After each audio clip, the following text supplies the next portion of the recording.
A warm welcome to Business Daily right here on Trust TV. I am Yusuf Akogu. Of course, in a lot of developments in the polity that you will say, the Nigerian National Petroleum Company Limited has increased the price of fuel, PMS, from 197 to 555. Depending on where you are buying. If you're in Lagos, it's about 488, and of course, different prices across the states. Now, that is part of the issue that we'll be looking at today on Business Daily. And of course, the national chairman of APC, Abdullahi Adamu, while hosting the APC governors yesterday, did tell them that we are in a difficult moment, and he urged the governors to provide quality leadership for their various states. That was his reaction yesterday to the subsidy removal by the government. Well, we take our top stories quickly before we go to the stock market.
Glad to have you back. Quickly, we take you to the stock market to let you know how the market fared yesterday. And of course, we start from the snapshot. Of course, the market closed positive again, 0.06%. It's been positive since the new government comes in. Of course, in terms of volume of trade, 661.509 million. And of course, in 18 billion or 9.998 billion. Of course, in the deals that is double digit today, 10,024 deals exchange hands among investors on Wednesday. So quickly, we look at the gainers for the day. We have the like of Jais Bank, Mark Nichols, and of course Veritas Capital, all on the gainer chart there. 1 naira 21 kobo gain there by Jais Bank to close there 10%. And of course, Mark Nichols also closed 0.77. Of course, 77 kobo you will say to close down there up there at 10%. All of them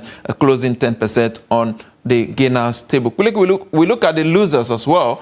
We have the like of NASCON gaining 15 naira there, a huge gain there on the day, of course, to close positive 9.79%. Of course, the most of them all achieve a negative way around 9%. Quickly look at the top traded stock for the day, as all of them in the banking sector. Of course, you have a like of Access Bank, and of course UBA, Zenith Bank, all of them are doing 98.7 million, 19.2 million, and of course 44.5 million volume of shares respectively. In terms of sector performance, you have NGS banking, of course, down 2.46%, and of course industrial sector 0.19.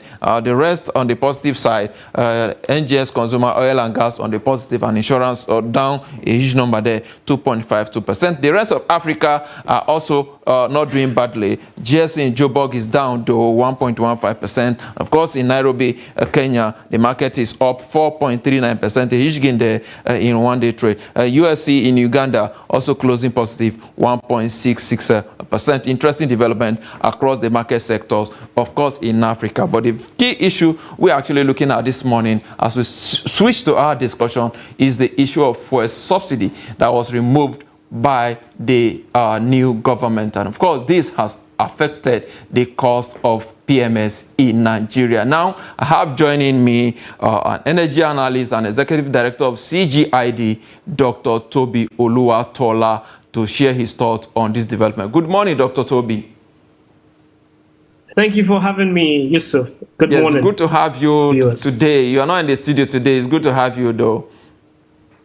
Likewise. So, quickly, let's get your immediate reaction to this development. Were you expecting it? 100%.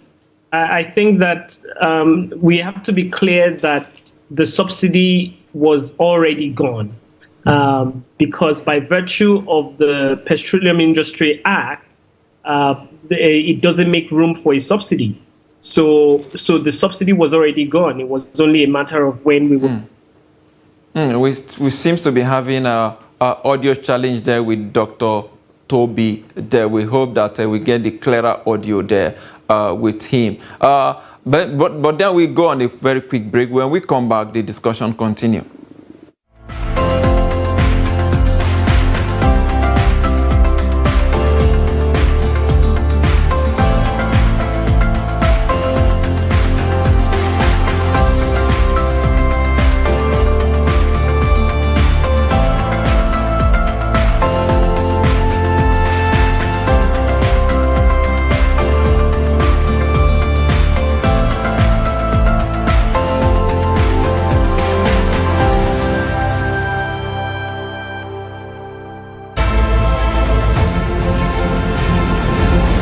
Part of efforts to support Africa's goal of strengthening. Now looking at the activity chart, as you can see right here, a total volume of 130. A Boko Haram crisis that at that time was restricted to Yobe. How secure are they? You can see security men with blood. This is the road leading up to the... Already, if you look at England squad, you are looking at EPL, you are looking at their names. You are not looking at...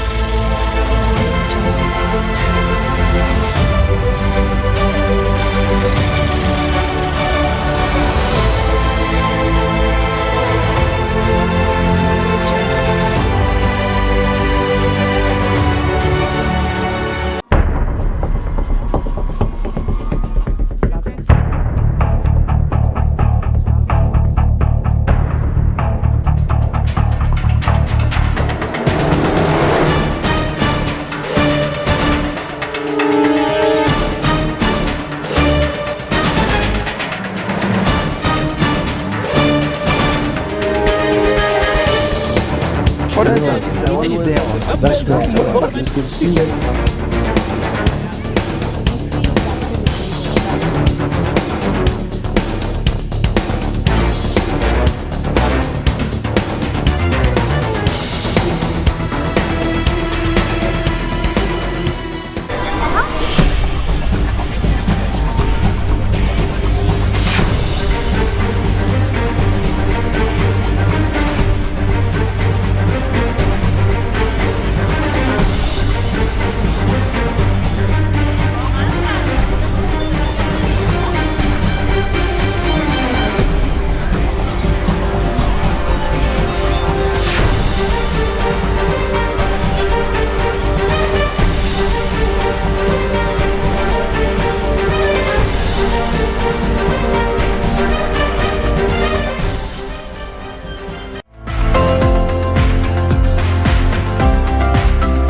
Glad to have you back. It's still Business Daily right here on Trust TV. Before we went on that short break, where I was having a discussion with Dr. Toby, and I understand he's back now, but this time via phone. Dr. Toby, good morning again. Hello, Dr. Toby, are you there?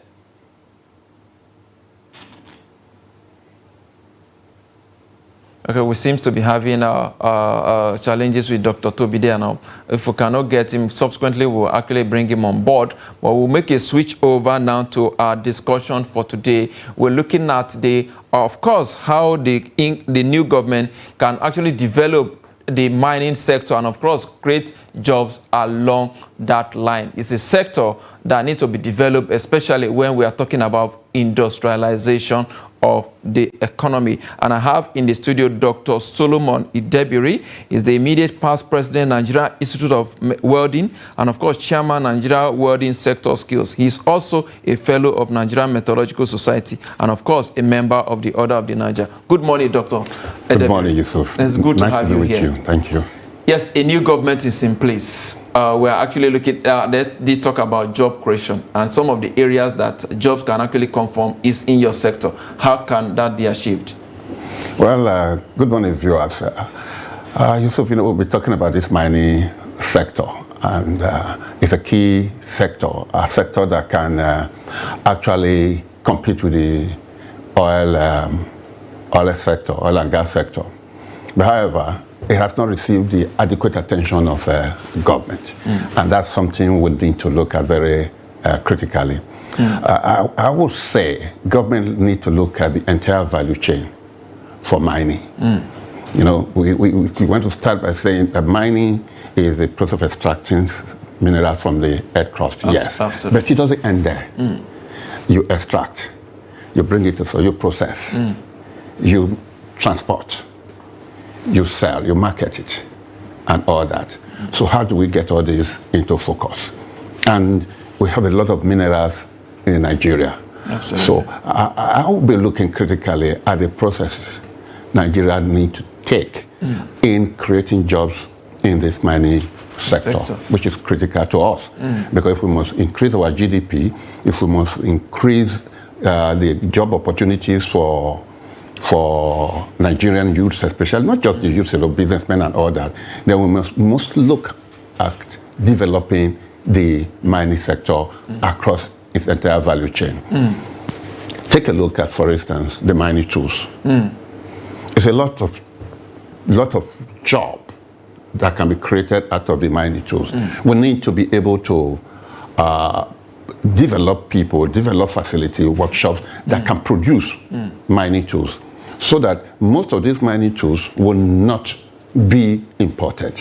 And a lot of them are hand tools, a lot of them are tools that can be propelled. And we have a very gifted people that needs just basic additional training to be able to produce some of these materials. Absolutely. So that's one of the issues and one of the areas that we can focus on and where we can create a lot of jobs. You can imagine every state of this country has 1, 2, 3, 4, 5 minerals to boast of. So if we create this fabrication workshop, tools manufacturing workshop across all, a lot of youth will be employed, a lot of people will be engaged, and mining can be supported. Absolutely. Right now, there's quite a whole lot of illegal mining going on by artisanal miners. And some are saying these people are being used by some politicians, so to say.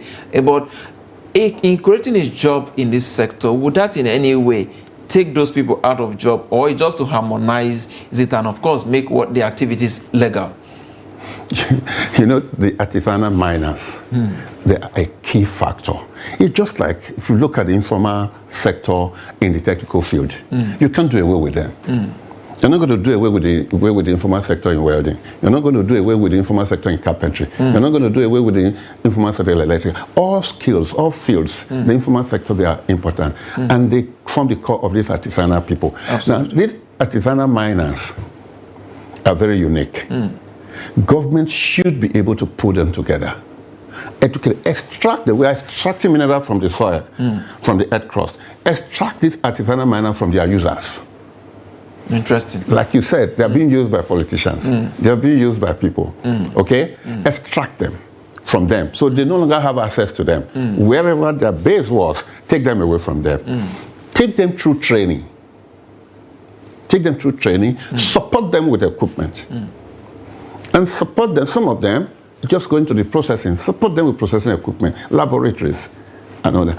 We're talking of of artisanal refineries for the oil sector. Yes. So why can't we also talk of artisanal refining facility for the mining sector? So you bring them out, then you can tax them. You can generate income genuinely from that sector. So I believe that government should put these artisanal miners together, train them, and license them, supervise them, and put them in the entire value chain. Some are mining, some probably processing, some are probably doing the marketing, merchandising. It's a lot of work Absolutely. in the mineral industry. So if we can train a lot of them in that sector, so those who mine, take to those who will process. So it's like the processors are like the off-takers. But another issue is that some of the companies that are involved in these mining activities, especially in Nigeria, are facing a lot of difficulties. Some of these difficulties are not really official government policies. How can this be addressed to make the sector more productive? Government needs to come in with policy. What just happened with the fuel situation? That was trying to create a policy, and NNPC coming out with their own price matrix for the pump price for the PMS is implementation. Government needs to create a mining policy. I think some exist. How do we implement them? Is it by setting up task force? Is it setting up special agencies to look at the implementation of these mining policies? I mean, you don't create a policy and leave the policy hanging or lock it up in the cupboard and you don't open it and implement it. I think that's what government needs to do. If government can put a process of implementing policy, monitor the people, because even the big ones we are talking about mine these minerals illegally. And they export them illegally. You hear stories that people come into country with helicopter, into the bush, mine the product like gold, put them and fly away to somewhere, maybe in a border country, and from there ferry it away. Taxes are lost, income are lost to the country. A lot of things are going. Absolutely. Government should put a serious monitoring. Last time, Tom Polo was given a contract to monitor the theft in the oil and gas, in the pipelines and all that. What are we doing with the mining sector? Who is monitoring this illegal mining? Who is monitoring the stealing of the mineral? It seems that the crude oil, the oil has overshadowed the other sector. Yes, and we're forgetting that we can make so much money from gold than we're making from crude oil. Look at bitumen. We have over 38 billion tons of bitumen deposits in the western region of Nigeria. Your Ogun, Ondo, all those. This bitumen can bring a lot of money for Nigerians. And the other minerals are there. So if government can focus on the fact that let's monitor the use, let's monitor the extraction of this mineral, the mining of these minerals, and let us ensure that this illegal mining process is completely abolished and completely dealt with by government, you will discover that money will begin to come to government, especially in foreign currency. Exactly. Absolutely interesting discussion there going on here. There's this area that you have always talked about, SMEs, yes, rather, yes, as the bedrock of economic growth and development. Yes. To what extent do you think that Nigeria is doing enough to create enabling business environment for SMEs to thrive? We're not doing enough because SMEs cannot thrive in the midst of epileptic power supply. I agree that power production, distribution, generation, distribution, whatever has been, unbundled. So states cannot go in, but that's going to take a long way. Exactly. The current power we have now, the tariffs are too high that even the local people cannot afford it. Look at the cost of diesel. So they can't even afford to use generators to run their system. The SME will thrive if government can take a very strong position on power. Because when people have power, let's look, for instance, the people in welding sector. You cannot do cold welding. You need power to weld. Those people that are in the carpentry field, they need power. In the mining field, they need power. Every sector, tailoring, they need power. catering, they need power. So, and a lot of these areas account for the SMEs, especially SMEs in the production line. I've mentioned about this Asian tiger before, and I talked about China. And when you look at what they do, over 95% of their industry are small and medium scale. Medium scale, exactly. And about less than 5% are mega companies. Now, what happened? This man is producing, a lot of people are producing from workshops not bigger than this your showroom. A lot of them are not as big. But there's power. When they buy costly machines, is not it's low. expensive. And so you find out that China is turning out so much thing. You're buying for $1 in America, one piece. China will give you 10 pieces for that $1. Because there's power is cheap, and they can afford it. They are not turning on to generator. They put on their machine, the machine is ready to produce. So government need to address that. Need to address the power issue. Government needs to address the equipment issue. How much do we buy this equipment? You need to address the area of producing this equipment, production of the equipment. We have to be able to manufacture this equipment. We have to be able to make machines that produce machines. These are things we need to critically look at. So government needs to take a very strong position that the bedrock of our industrialization, I've said many times, is skills development, creation, support of small and medium enterprises, especially micro companies. These are the companies that will support the mega companies. These are the companies that will support the big organizations. They produce some parts for them and they move. Our spare parts industry cannot thrive without power. And that industry can account for over 20% of our industrial operations. Because you need spare parts, not only for your vehicles, for the machines that operate in the industry. Absolutely. You need all of them. So I think SME will thrive if government can focus on it. You started with mining. We can create a lot of micro and small and medium enterprise from mining. We can. We can create many refineries. Absolutely. For processing for these minerals when they come out. These are a lot of areas, but they will need power. They will need equipment at affordable rates. Government need to look at the tariffs. Why don't we look at the SME, look at the equipment, and look at, say, look, if it is 20% tariff right now, let's bring it to 1%. So you find that people will bring this equipment in. And let's support the process of manufacturing equipment that produce manufacturing of machines that produce other machines. So that people can localize the production, train people, localize the production, and at the end of the day, be able to have this equipment at a very affordable rate. SME will grow. And government will find out that the industrialization will pick up with speed, and at the end of the day, we'll have an economy that will just start growing with catapulted. Interesting. A lot of to do with SMEs can actually do to the economy, like you have highlighted. Now, you have highlighted some challenges and, of course, prefer solution. So a new government is in place, and of course, they are beginning to unbundle their policies. We're actually seeing the ripple effect of some of those policies. So what is the implication of all of this on, of course, SMS development in Nigeria?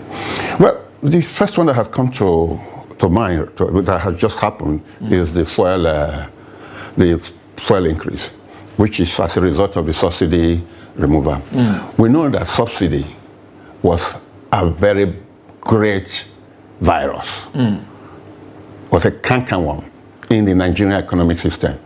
And it was just something that was benefiting a very few and detrimental to the public. Absolutely. Right now, what has been done is definitely looking unfavorable to the public. But I say... absolutely. Dr. Solomon, let me hold you there now. Talking about the issue of subsidy, like you rightly mentioned, let me quickly talk to an energy analyst on phone, Dr. Toby Oluwatola. He's back online. Good morning, Doctor. Thank you, Yusuf. Yes. Thank you, Dr. Solomon. I think he's already answered the question for me. The fact that the subsidy is a bit of a cankerworm, and the reality is that a little consensus has actually shifted on the matter of whether or not subsidy, we should continue to pay a petroleum subsidy. As of last year, we paid more than 25% of our budget on subsidies. So that's clearly not sustainable, and a lot fact that a lot of corruption has also developed around the system, that to tackle that corruption, you have to first of all take the bitter pill of getting rid of the subsidies and finding other ways to make sure that gain gets to the people that you really want to benefit, as opposed to Nigeria subsidizing the PMS that some traders take to Benin Republic and Cameroon to sell at much higher prices. But I think one thing that is also important for Nigerians to recognize is that in the first few days or weeks, we will feel the pinch. And many of us are feeling the pinch. We, in my office, have to tell people that for the foreseeable future, if you can work from home. And we're trying to make sure people commute a little less frequently. The reality is that our neighboring countries like Benin Republic and Ghana and Togo pay about the same prices as we are starting to pay now, and their purchasing power is similar to ours. They don't make much more money than we do. If you just look at the average salaries in those countries, the average cost of living in those countries, they don't make much more money than we do. Dr. Toby, if you can hear me, if I should take you up on that, what about the framework that works in those countries? Do we have them here? So I'm getting Transposition there networks. Not all this. I'm getting there because not all those countries have efficient transportation networks as well. So yes, transportation needs to be fixed, and we need to get to a certain level with public transportation. But we do have some level of public transportation. I think the point I'm trying to make here is that even though it seems today that the ripple effect of subsidy removal is an entire economy wide, the truth is that PMS doesn't affect as many things in our economy as something like rice or cement or ammonia does. So the reality is that we will adjust, prices will adjust, competitive forces will make things adjust, and we will just be a little more prudent with how often we fire our cars and how often we find ways to share rides and things like that. Nigerians don't like to share anything, but I think finally we will have to start to adjust our budget accordingly to make sure that we only consume that. Absolutely. Probably we should actually eat what we produce. Dr. Toby Oluwatola, I must thank you for your time. Very, very short. And I hope that one of these days we'll get you in the studio to discuss more on this topic. Thank you so much for joining Business Daily this morning. No worries, Yusuf. Anytime. And thanks, Dr. Solomon, as well. Thank you so much. Dr. Solomon, let me give you 30 seconds for your final take on this issue. Well, Dr. Toby actually talked about it. The fuel subsidy issue was benefiting a few, and then these few can be lacking to people in government and the marketers, because we find out that when they take this product, they fly it to the neighboring country, sell at a fairly higher price, and they make all their profit, and then they create scarcity in Nigeria. But looking at that, and what's the effect on the SME? That is my concern. Absolutely. I mean, this would have come any time, any day, but I believe that government would have use a mallet, a soft mallet to deal with it, not a sledgehammer. It's like a sledgehammer coming on top of an ant. We could have looked at a more subtle way to deal with it. But they haven't said that. It's going to have a toll on the SMEs. And all these small business. Absolutely. Yeah. Doctor, time is not on our friend, and I think we have to go right now. I think we have to expand this discussion for another time. Okay. Dr. Solomon Edebiri is the chairman, Nigeria Welding Sector Skills Council, and of course, a member of the Order of the Niger. Thank you so much for your time on Business Daily this morning. Thank you very much. And with that is a wrap on the show today. Join us tomorrow again for another interesting discussion on the show. I am Yusuf Akogu.